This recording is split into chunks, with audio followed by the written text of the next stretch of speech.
तो जय श्री राम दोस्तों, आपने थ्री इडियट्स मूवी तो देखी होगी और आप में से कई लोग थ्री इडियट्स मूवी के कैरेक्टर रैंचो की तरह बनने की कोशिश भी करते होंगे और उन्हें अपनी इंस्पिरेशन भी मानते होंगे और आपने उस कैरेक्टर को बहुत ज्यादा प्यार और पसंद भी किया होगा। लेकिन वही कैरेक्टर जब रियल लाइफ में क्लाइमेट फास्ट पर बैठता है और क्लाइमेट फास्ट पर बैठे हुए उन्हें 20 से ज्यादा दिन हो जाते हैं, लेकिन ना तो सरकार उन पर ध्यान देती है, ना कोई नेता ध्यान देता है और ना ही कोई सेलिब्रिटी उनकी बात करता है और ना ही देश का नेशनल मीडिया इस मुद्दे को कवर करता है। आखिर क्यों? ऐसा क्या हो रहा है लद्दाख में?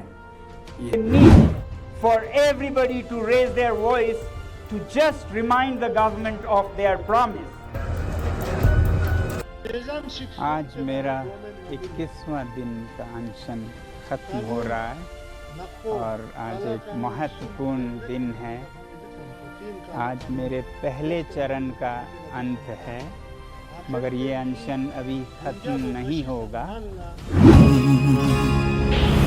चाहे तुझको रब बुला ले, हम न रब से डरने वाले, राहों में डट के खड़े हैं हम।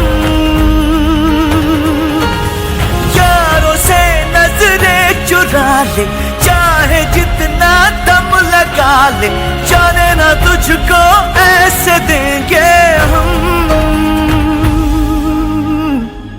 जाने नहीं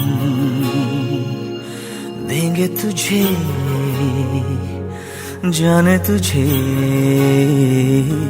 देंगे नहीं।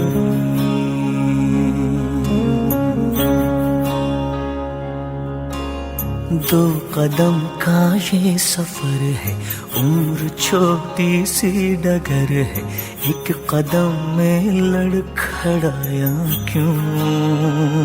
इसके लिए हमें लद्दाख की मांग को समझना पड़ेगा। तो आइए लद्दाख की क्या मांग है उसे समझने का प्रयास करते हैं। तो इनकी मुख्य 3 मांग है जिसको हम फिलहाल डिस्कस करेंगे। जिसमें सबसे पहली है कि इन्हें 6th शेड्यूल में जो है शामिल किया जाए, यानी 6th schedule of the constitution जो है उसमें शामिल किया जाए। तो 6th शेड्यूल होता क्या है बेसिकली? ये एक ऐसी छठी अनुसूची हमारी संविधान में जिसमें किसी भी क्षेत्र को अधिकार मिलते हैं, यानी कि प्रोटेक्शन मिलती है। उसके जो भी लैंड्स, फॉरेस्ट, रिसोर्सेज हैं उन पर उनका अधिकार होगा, यानी बाहर के जो लोग हैं वहाँ पर इजीली जो है कोई भी इंडस्ट्री नहीं लगा पाएंगे और उनके जो रिसोर्सेज हैं उसका एक्सप्लॉइटेशन नहीं कर पाएंगे। और लद्दाख एक ऐसा एरिया है जो बिल्कुल संवेदनशील है, वहाँ पर एक्सप्लॉइटेशन होना यानी बहुत बड़ी विडम्बना होना है। और वहाँ पर एक्सप्लॉइटेशन होगा तो बहुत ज़्यादा फ्लड्स बढ़ेंगे, लैंडस्लाइड होगी और बहुत ज़्यादा कुछ होगा। इसलिए उस क्लाइमेट को बचाने के लिए सोनम वांगचुक जी क्लाइमेट फास्ट पर बैठे और आज बैठे हुए उन्हें 20 से ज्यादा दिन भी हो चुके, लेकिन फिर भी कुछ नहीं हो रहा। तो क्लाइमेट फास्ट पर क्यों बैठे हैं? क्योंकि इन सब चीजों से क्लाइमेट चेंज होगा और क्लाइमेट चेंज से क्या होगा पता है आपको? हम पर भी असर पड़ेगा। केवल लद्दाख नहीं जल रहा है, just no Ladakh burns but we all are burning. Why? क्योंकि क्लाइमेट चेंज से पिछले साल भी जीडीपी में -8% की कमी आई और क्लाइमेट चेंज ऐसे ही होता रहा तो कुछ ही सालों में 10% से ज्यादा कमी हर फसल में आने लगेगी, यानी हम भूखे मरने वाले हैं। और दूसरी बात, सिर्फ भूखे नहीं, अगर ऐसा ही क्लाइमेट चेंज होता रहा तो 30 से ज्यादा शहर भारत के पानी की कमी में आने, इसमें जयपुर भी है। तो यानी हम प्यासे भी मरने वाले हैं। और प्यासे ही नहीं, टेम्परेचर इतना ज़्यादा बढ़ जाएगा कि दिल्ली का टेम्परेचर नॉर्मली 50 डिग्री सेल्सियस तक पहुंच जाएगा। तो फिर क्या आप घर से बाहर निकल पाओगे? जो दिहाड़ी मजदूर हैं वो मजदूरी कर पाएंगे? क्या आपके कूलर काम कर पाएंगे? बिल्कुल। तो क्लाइमेट चेंज का उन पर ही इफेक्ट नहीं है, हम पर भी इफेक्ट है। इसलिए वो क्लाइमेट फास्ट पर बैठे हैं और इसलिए 6th शेड्यूल की मांग करें ताकि उनके रिसोर्सेज का हनन ना हो पाए। और उनकी जो दूसरी मांग है वो है कि उन्हें स्टेटहुड का दर्जा दिया जाए, क्योंकि जब 2019 में 370 धारा हटती है तो जम्मू कश्मीर को तो डेमोक्रेसी मिल जाती है, लेकिन लद्दाख को डेमोक्रेसी के नाम पर केवल एक ड्रामा मिलता है और कुछ। इसलिए वो चाहते हैं कि उन्हें स्टेटहुड का दर्जा मिले। और उनकी थर्ड मांग भी इससे रिलेटेड है कि वहाँ पर डेमोक्रेसी तो सही से है नहीं, इसीलिए वो चाहते हैं कि सेंट्रल गवर्नमेंट में कम से कम उनके 2 MPs हो। वर्तमान में उनका केवल 1 MP है और वो भी लोकसभा में और राज्यसभा में कुछ नहीं, यानी कि लोकतंत्र के नाम पर बिल्कुल ड्रामा है और कुछ नहीं।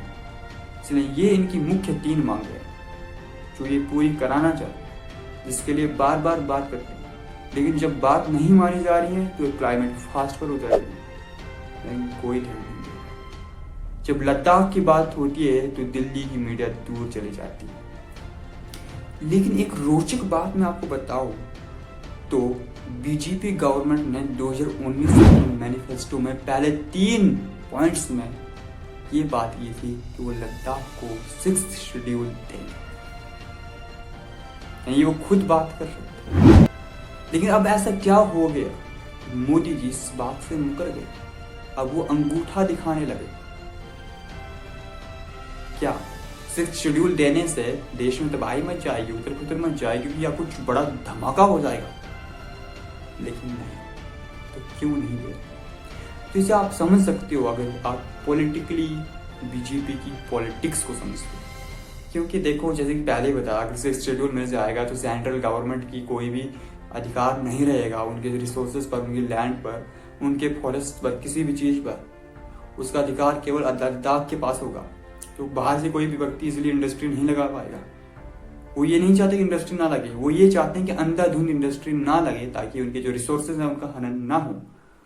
या फिर एक शब्द में अगर कहूं, या एक लाइन में मैं आपको कहूं कि मोदी जी अपने मित्रों को लद्दाख की जमीन नहीं बेच पाएंगे, और जब वो बेच नहीं पाएंगे अपने मित्रों को, तो अपने मित्रों से वो पार्टी के लिए चंदा भी नहीं ले पाएंगे, और चंदा नहीं ले पाएंगे तो शायद इलेक्शन में उन्हें भारी नुकसान भी होगा।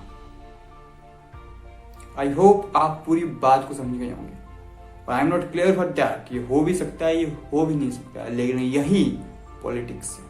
क्योंकि आफ्टर ऑल मोदी जी भी तो एक पॉलिटिशियन ही है, वो भी तो अपनी पार्टी की ही सोचेंगे।